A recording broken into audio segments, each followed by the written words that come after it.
YouTube, the way how the cameras were looking, I don't really like this shot, but it's okay.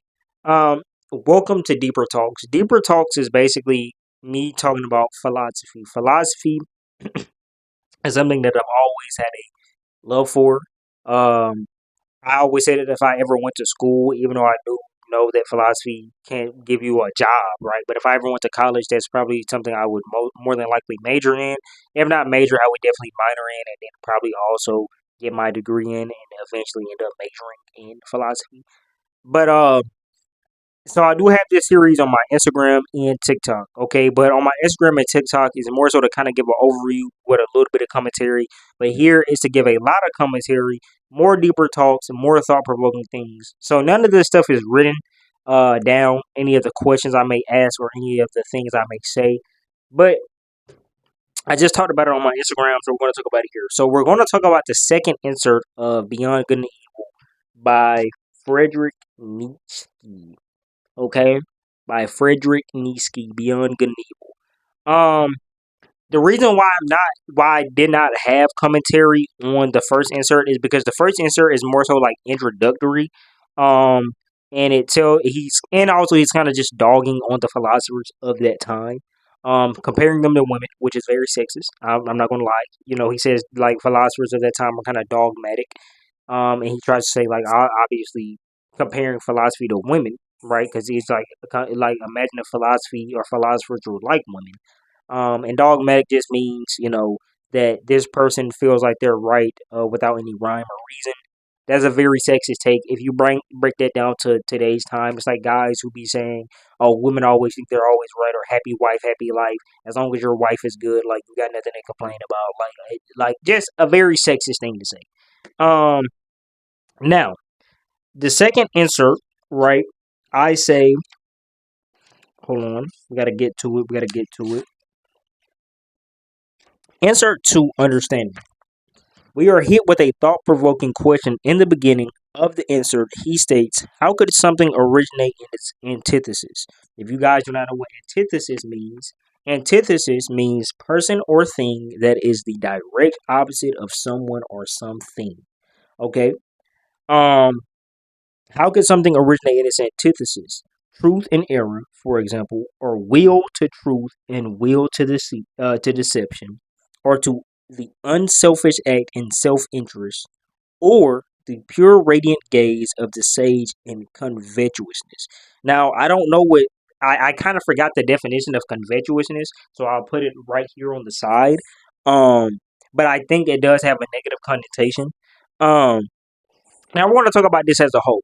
So, also a little thing that I left out beyond good and evil is to understand if truth, right? If people can be truly good or truly evil with the act of telling the truth, but ultimate truth is basically truth. If we want ultimate truth, right, we have to.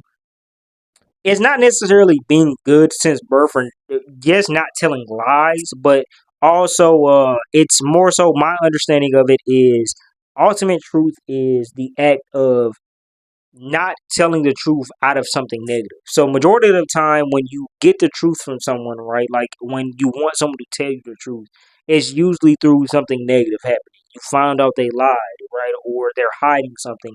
But you never really get the full authentic truth from a person just by them simply wanting to tell you the truth. There is a reason why they probably hid the truth. There's a reason why they more than likely lied before they told the truth. And majority of the time, it's not a good reason why they lied, and it's a negative thing um, that happens in order for you to get the truth. A prime example is you find out somebody's cheating on you, or you find out somebody or a teacher finding out someone cheated on a test. They try to get the answer out of the student. Hey, why did you cheat? The student tries to sit there and lie and says he didn't cheat. Then he's like, hey, I know you cheated because these answers that you're bubbling in are the same answers on this. And well, teach, I just didn't study. I didn't know what to do. Or someone cheats on you, they act like they didn't cheat on you. You go through their phone, you try to figure out, you try to get it out of them. They sit there, girl, what? I ain't do that. And then you finally pull up the receipts, and then either they gaslight, right, which isn't necessarily the truth, or some people can just break and crumble it's still gaslighting, but to them that is the form of truth, and that is what they're going to present to you. But that is ultimate truth. But ultimate truth is it not happening in the first place. Getting the truth out of somebody. For example, before cheating on someone just tells you, "Hey, look, I don't think we're going to work out. You're not really giving me what I want." And that is, in my opinion, ultimate truth. Now, I'm trying to use very like real world standards or real world analogies. These may not be the best analogies, but I'm trying to give more of an understanding. Or before cheating, right? A student tells the teacher, "Hey, I didn't study for this. I'm gonna tell you right now, I'm going to have a bad grade." Or ultimate truth is also just being honest and not cheating and just bubbling in whatever answer and letting it be what it is. This is my understanding. I could be wrong about this. One thing about this and philosophy in general is a lot of times, looking back at it, you some things may change. Um, Now this book has definitely helped me a lot understanding truth in itself, even though I haven't read a lot of it, because this is the second insert, so I haven't even really got to the nitty gritty for real. But with the second insert, especially near the end, I had to reread that page like 3 times before I even uh finished writing about the second insert. But let's continue. Um to my understanding so far, this statement means that truth is only given when a wrongdoing has occurred. You won't get a truth stemming from generosity, basically, what I was explaining. In the rest of the paragraph, it seems as if Frederick is against the metaphysical question they project. By and by they I mean the philosophers of that time. Now, if y'all don't know what metaphysicians is or what a metaphysician is, a metaphysician is a person that basically questions the existence of life through things by posing questions like is God real, space, time, numerical things. I'll also put the definition here. What a metaphysician is.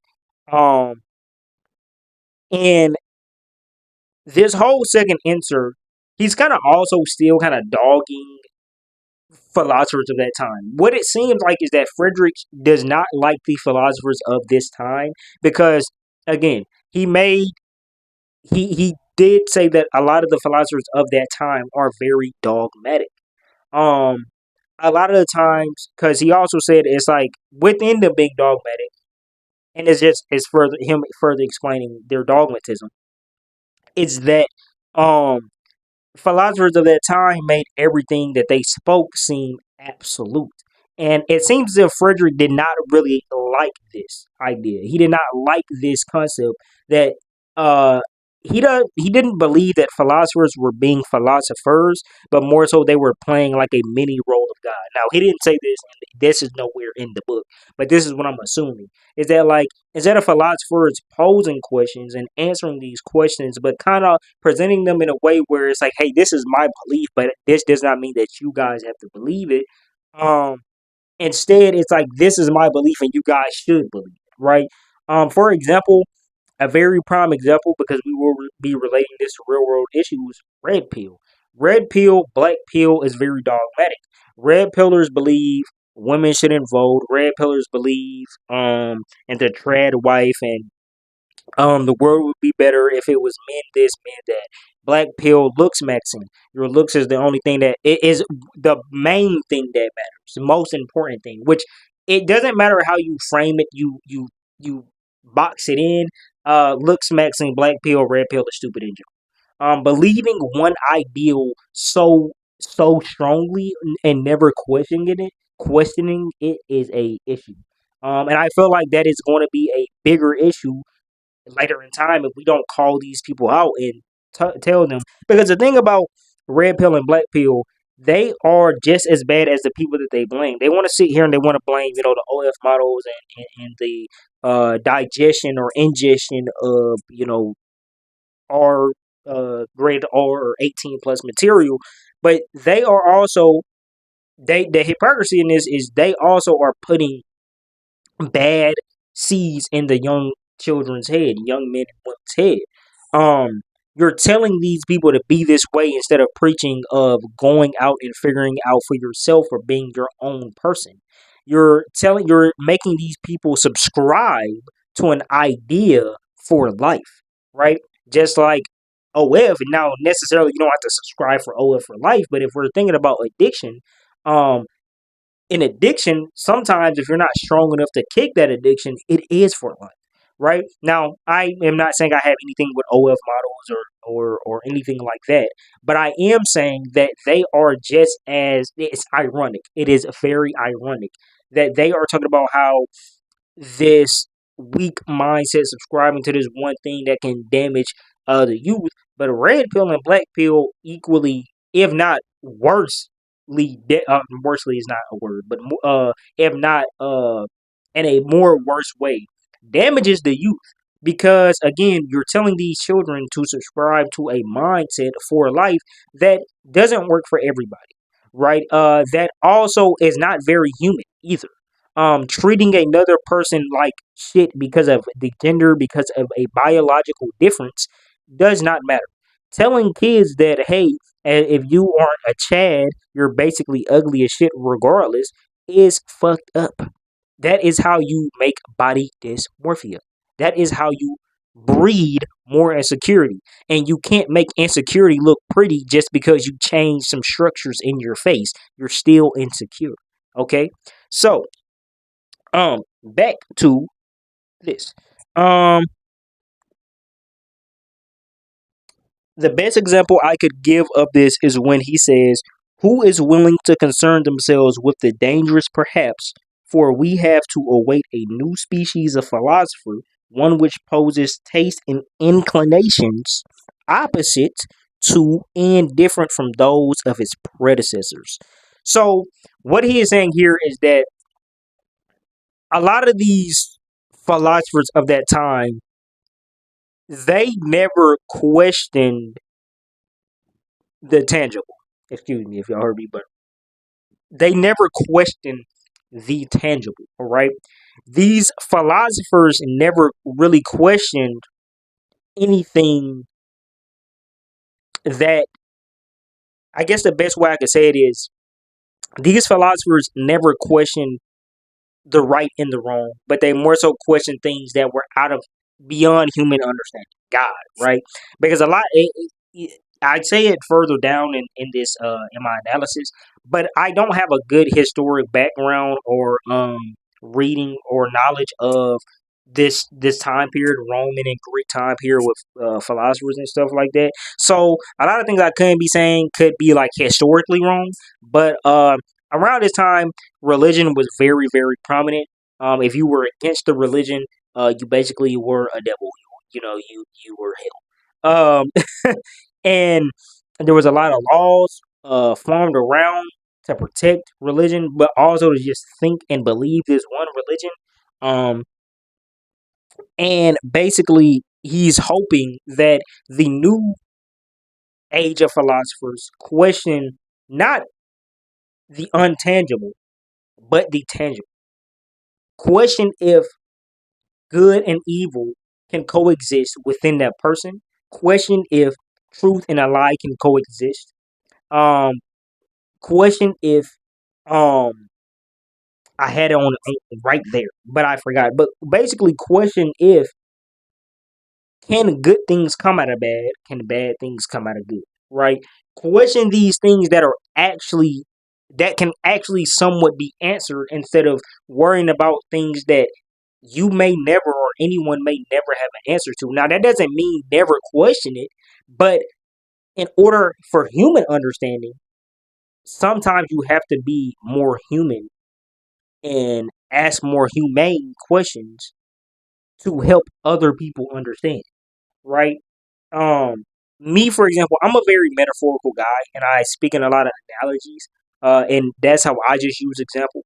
But I'll take you guys down a little personal thing, a personal rabbit hole. My girlfriend is not a very metaphorical person. Examples, analogies don't really do good with her, and she doesn't follow along with them. And I didn't really recognize or realize that until recently, within like the last couple of conversations we had. No bad conversations, just conversations. And then I was like, I probably had to switch up my approach to help her understand things a little bit better. Um, And sometimes that's what you have to do. Sometimes, in order to be more human, to help people understand, it's not about treating someone lesser than or thinking someone isn't as smart as you or whatever the case may be. It is about getting down to their level to help them understand, and that is the best way for any human being, for all humans, to come to one common ground with a lot of things. It is about getting on their level. It is about helping a person genuinely understand. And sometimes it's not about your belief all the time to help someone understand. Because just because you believe something or you think this way doesn't mean another person does. Um, um,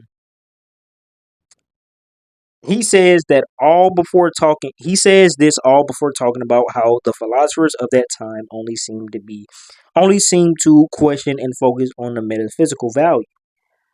If I may provide some commentary here, it seems he is saying to find the answer to truth, you cannot question the unknown, or rather, the untangible. Example: God, existence, space, or time. For this won't answer the very tangible, which is truth. I have very little historic knowledge, like I told you guys earlier, on this time, but he uses the word metaphysicians, which are a subgroup of philosophers that question existence through things like God, space, time, numerals, and spirituality. But in this time, I'm sure he's only referring to uh referring to them questioning the existence of a God. Hence, he only said, which I should have wrote that better, but hence him saying basically they cannot be derivable from this transitory, seductive, deceptive, mean little world. Now he was being a little sassy here when he was saying this. If you actually look at the context, he's basically saying here like, oh, of course philosophers like they're not going to think that you can get the truth from just seeing the world, right? And seeing what's going on. It has to obviously be the outside, the intangible, right? From this confusion or desire and illusion. In the womb of being, rather, in the intransitory, in the hidden God. This furthers my point that he believes that you cannot find truth in the metaphysicians or the metaphysics. My fault. For truth is no matter of beyond human understanding. So what I mean by this is, and that commentary is, he's basically saying my understanding of it is that, like I said, he's being sassy, right? But he's also within that sassiness is being very real. That like, oh, they think the only way you can find the truth is through these very existential means, these very outworldly means. But there, you're saying it's not possible to find it in a very truthful or in a very human way. And I agree with this a lot because little backstory on me. Um, my family is very religious. I grew up in a very religious household before my papa passed. Rest in peace, my papa. He was a pastor. We had church downstairs in our basement at our house all the time. It was actually pretty packed out. There was never a time where it wasn't packed out. Um, and I, at the time, as a kid, obviously very, very young, one, I didn't want to go, and it was in the house. So I'm like, why do I have to go to church when it's literally downstairs and I can just stay upstairs and play the game? But also, I didn't understand. Now, as I got older, um, I felt like there was a time period where I was very, very much Christian aligned. Even though we weren't Christians, we were uh I forgot what we were, but we were like the religion where like my papa could like speak in tongue and stuff like that. Um, but as I got older, I felt like I was very Christian aligned. But when I was going to church and I was listening to the pastor and I read some things in the Bible, I'm not going to sit here and lie to you guys. I didn't read a lot of the Bible. I know a lot of people sometimes try to act as if they read the whole Bible. I never did. But the reason I never did is because everything I needed to know and the things that I wanted to know, I went for specifically, and I made my decision right then and there. But as I got older, I didn't like a lot of the values that Christians kind of stood for. And I'm not meaning like love one another, love thy neighbor, be a good person. But for example, loving a fearful God, right? How can you fear somebody you love, right? And we put this in a human understanding. If you tell an abusive person, oh, the reason why your boyfriend or your wife hits you, your husband or your wife hits you, is because they love you, and the fact that you fear them shows how much love you have towards them, that is simply a lie, and you're putting that person in danger. So if we sit here and we say, oh, yeah, in order to love God is also to fear God, how can you love and fear somebody? Why should you love and fear somebody? And um, how does that make you as a person? I guess the best thing I can say is, how does it make you, how does that show your love, right? Because if you're saying that to show my love is also to show how much I fear God, then I'm in a prison. I'm in a mental, spiritual prison. Now, I do believe in a God. I do believe God exists. A God exists. I'm not saying that I don't believe that there is no external being, but I think the God that does exist, one isn't fearing, but I believe that the God exists has no,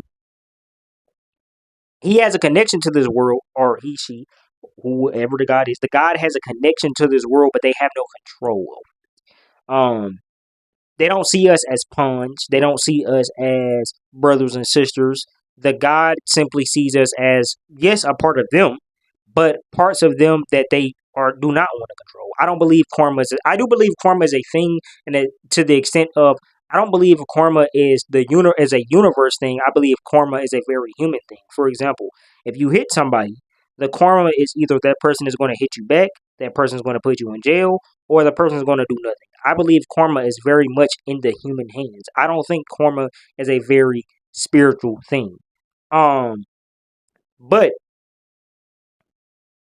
the truth should be something that is found within human understanding, right? And I agree with this because I know I went off on a little bit of a tangent, but I agree with this because, like I said earlier when I first started this video, this book has really helped me understand truth way more and helped me kind of stop getting out of delusion. So, for a long time in my life, I felt like I've lied to myself, I've deluded myself, I lied to others, and I would never want to admit to certain things. I would never want to admit that I did bad things in my past. Now, not anything illegal, but I did do bad things in my past. I hurt other people, but I would lie to myself all the time. And instead of being honest and truthful, I would make myself feel better, and that didn't do anything but make me feel better, right?